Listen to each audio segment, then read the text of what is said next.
Digital planning versus paper planning? Let's get into it. Hey guys, my name is Lakia Maria and welcome to another video here on my channel. Whether you're new to the channel or an OG, I primarily share planning and organizational videos, and today I'm going to be sharing my thoughts on digital planning versus paper planning, and I would love to hear your feedback in the comment section below.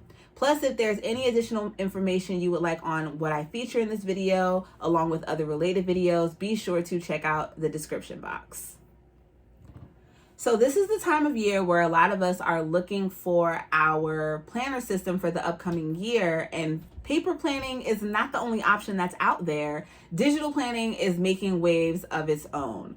So for me, I am a 1-2 punch planner type of girl, but I'm also a strong believer in having your planner meet you where you are in your life at the moment. So for majority of this year, and I will say for the past 18 or so months, I have been using 2 planners. One I've been like really deep into, which is my memory planner. This is an 18-month Michael's Recollections vertical layout planner. This is a more structured planner, and I've been loving this because it's taken me back to my love of planning and when I got into the planner community and the stickers and the creativity of the spreads. And this I have more fun with than when I was using this type of planning style in the beginning, because back in 2015, I was using stickers for like my everyday planning, and I feel like the stickers really did bombard the spread, and I lost sight of what it is that I needed to do. Yes, it was cute on the paper. Yes, I did get some things done, but I was more so focused on the spread than the goals. That's why I prefer to have anything that I need to get done separate from my decorative planning. So that's why I have a decorative planner and a functional planner. So this planner, there's so much more that I want to add to it. I have used a bullet journal in the past when it's come to mixing both function and memory planning, and I enjoyed it. It was a B6 bullet journal, and I used it from December of 2018 to June of 2019 to never use a bullet journal B6 stalogy ever again. It was a great time in my life. I've tried to go back to the bullet journal, but it's not what I want or need at this moment. So this has been such a great therapeutic thing for me. I've been loving it. I will be continuing memory planning into 2022. So this is a keeper. Physical planning, a physical planner, a physical paper planner for my memory keeping. I've done digital planning, trying to do the whole memory keeping thing, and I like being able to bring in things from websites. And I saw Lux Book Planners. She put QR codes, and she has even gone as far as to print out her digital planners and still have a physical copy, which I think is super dope. That's not me though. I am enjoying laying down the stickers. Who knows? I may get to a point where I want to switch over to everything digitally. But what everybody else has going on, note to self, come closer. I'm talking to you, girl. That's their business. It's not yours.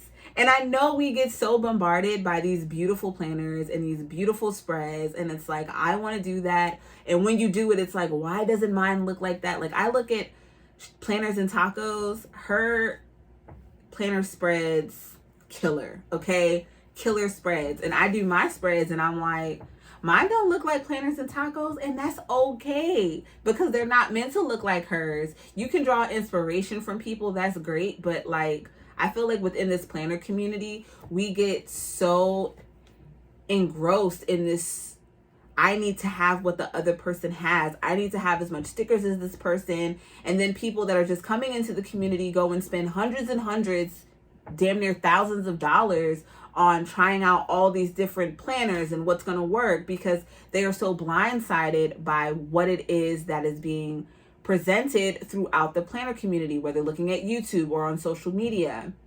So that's what I mean by having your planner meet you where you are in your life at the moment. So my paper planning, this is what works for me. I have tried to do lists and all that stuff digitally, but it doesn't work. I have lists in my phone, but what I keep in my phone is more so of reference, like if I'm out somewhere or if my boyfriend needs me to grab something, then I'll put something like that in my phone. This is more so project based. And this notebook, I'm gonna tell y'all another little secret. Are you ready? Are you ready? It's nothing fancy. It's literally lined pages, you guys. Lined pages, okay? That's all that it is, and it works for me. When I was going through my move, everything that I needed to do within my move, from canceling services, what I needed to put in storage, what was coming to my boyfriend's house, what was going to where my grandmother was moving to, all the things that I needed to do went into this notebook. And it worked. I tried to keep up with it on my phone, but it wasn't working. Some things digitally work for me, but when it comes to practicality of a regular to-do list, I'm always going to gravitate to pen and paper. Always. I'm always going to be looking for a pen and a piece of paper or a sticky note for me to write it down, because that's how my brain takes it in. That's what works for me. But what may work for me may not work for you. You have to find out what works for you. But you have to find out what works for you, not what someone else is doing. Again, great to draw inspiration, but don't let that inspiration deter you from what it is that you are trying to accomplish. Because the whole point of having a planner of any kind, whether it's digital or physical, is to have it be of an aid to you.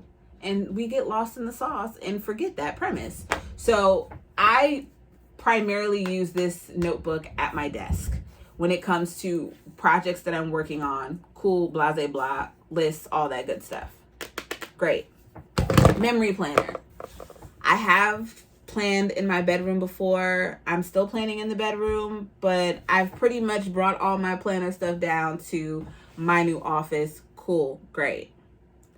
Then there's the digital planner, which you guys are probably like, hello, Lakia, you told us about the paper planning. How does the digital planning fit into the system? So for my 30th birthday, I upgraded my iPad to an iPad Air, 4th generation, and I got an iPad Pencil. My previous iPad I purchased in 2019, and I could have bought an Apple Pencil, but I decided to be cheap and get one off of Amazon, thinking that it would work. So I never really got the full digital planning experience in 2019, but I was like, I'm upgrading. I'm going to really give this a try. I know some people that use digital planning, they use Notability. I'm solely using GoodNotes. And y'all, it's just been working out. It's been working out. So within my GoodNotes, I have different notebooks, and it's easier for me to use these notebooks opposed to a physical planner, because I do have a shop that I'm so excited is reopening. I'll have a link in the description box. But I also do a lot of custom orders for my boyfriend, and for his brand, a lot of custom merch for him. So anything that he's wearing that's brand related for him, I have made it. And we have sat down and went over different designs and had a brainstorming session, and I was able to do all of that on my iPad, which I would not have been able to do on pen and paper. I mean, I could have, but I love the ability to be able to take an image from Google, like say a black tee or a pair of sweatpants, bring that image into GoodNotes, draw on top of it, and have that design visible. So when I'm sitting here going over designs with him, I can pull it up on my screen. I don't have to necessarily have him on my iPad because I have AirPlay between my TV that I have in my office. Oh, this monitor thing in here is amazing. So I can put it on my TV. I can still design while I have it on my TV and have it be a part of the process, have it be a whole process. And it's been really, really amazing. My podcast that I am relaunching, my wrestling podcast, I'm able to have all my notes on that inside of here as well. I'm able to put a calendar on thoughts that I have, all the format, all of that stuff, all the ideas. I'm able to have that inside of here. And then for my Shop 15 Roses with the whole designing, as I'm doing with my boyfriend's brand, I'm doing the same thing inside of here. And then last but not least, I have my budget inside of here. Me and budgeting and money, it's a love-hate relationship. We're going through it. We're trying to get it together. But I took free printables from the Budget Mom. I did share a video on this, but I imported them into GoodNotes. And what I love about this is being able to highlight and color code and move things around. And if I'm writing with a pen in my physical planner and then I need to white things out, and with this I can just erase, and it's not that big. I feel less stressed having my budgeting stuff inside of here, and I'm really enjoying it inside of here. So I have a monthly calendar, I have a monthly budget, I have an expense tracker which I need to update, and then all of the things that I currently need to pay, I have those separated by the little Afterpay, Klarna, blah, blah, blah. I have all of those separated. So in a nutshell, to summarize my thoughts on digital planning versus paper planning is to find which one brings you the least amount of stress. If that happens to be a hybrid of the two, like in my case, then go for it. I just feel like sometimes we want to experiment so much with all these planner styles that we end up getting nothing done. You spend more time trying to find that perfect planner piece that's never going to exist for you because you were chasing the piece that someone else has created for themselves. Oh, that was a word. That was a word. Okay, good thing I'm recording this, motivating each other. So for me, I have less stress in having a physical to-do list than a digital to-do list. And I have less stress in having my finances tracked digitally versus on paper. Why? I don't know. It's just what works. It's what works. And I am hoping that you find what works for you. And I would love to hear your feedback in the comment section on whether you are digital planning or paper planning. So that wraps it up for this video. Thank you guys so much for tuning in. Again, be sure to leave your comments below. Also, check out the description box for anything that I featured, anyone that I've mentioned. I'll have it linked in the description box along with other related videos. If you guys are not subscribed to the channel, what are you waiting for? Hit that subscribe button and the notification bell.